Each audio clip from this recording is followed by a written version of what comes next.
So, high school yon. Oh, senior po, high. senior. Senior high. Yes. So, with the hectic schedule, nakikita nyo bang mapapagpatuloy ang college or medyo set aside muna?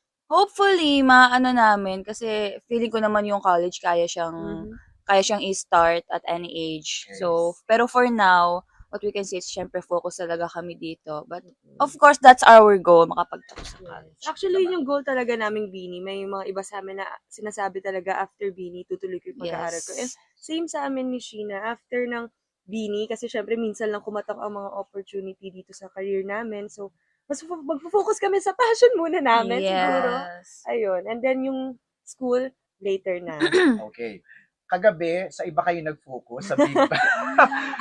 Kamusta yung experience na yon watching it? Grabe, ang story kasi niyan, meron na kaming spot ni Stako, tas mga ibang Bini team. Nakaupo na. Meron kaming spot na sobrang chill. Okay. Tapos nung magbi-big bang na, merong Bini staff na nandun. Tapos sabi namin, sige, punta kami. Kasi like, almost barricade na sila. Siguro isang tao lang yung pagitan. Tapos pagpunta namin doon, sobrang lapit nga. So, sobrang worth it. Tapos si Stako, sobrang worth it ng pagstay niya kasi andun si Rose, tapos si Lisa. Kwento mo. Kwento mo. Tapos, and actually, dapat, ang papanoorin ko lang ay Major Lazer. Then after that, uwi na siya. ako kasi maglalaba pa ako. Pero, sabi ko, uy, shock, sayang naman kasi last day na ngayon. So, sulitin ko na, Coachella na to eh. Tapos Tama. Big Bang, syempre, fan din ako ng mga YG, K-pop artists, ganyan. So, ayun, sumama ko kay Sheena. Tapos, ayun, nagulat ako. Actually, in-expect ko nang baka manonood si Lisa kasi syempre, parang kumbaga YG, sibling group nila yon. So, nung nakita ko si Lisa, oh my God, I knew it. Manonood siya. And then after that, si Rose naman. Tapos, oh my God, di ko alam kung kanino ako magpo-focus. Kay Lisa ba o kay Big Bang? Pero nag-enjoy ako. Ang saya nila. Grabe yung Big Bang. Grabe talaga. Ano yung latest? Ni-like? Ano yan?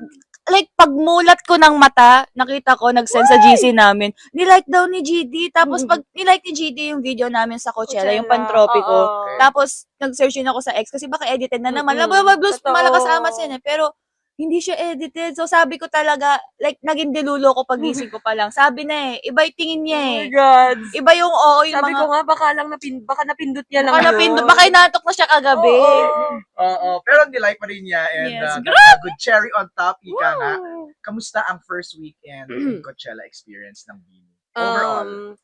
Yung experience namin dito, first time namin ma-experience yung talagang umattend kami ng 3 Music araw na music festival. festival.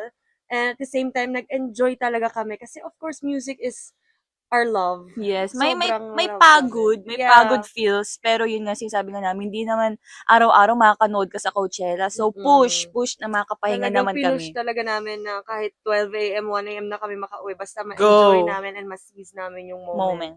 Alrighty.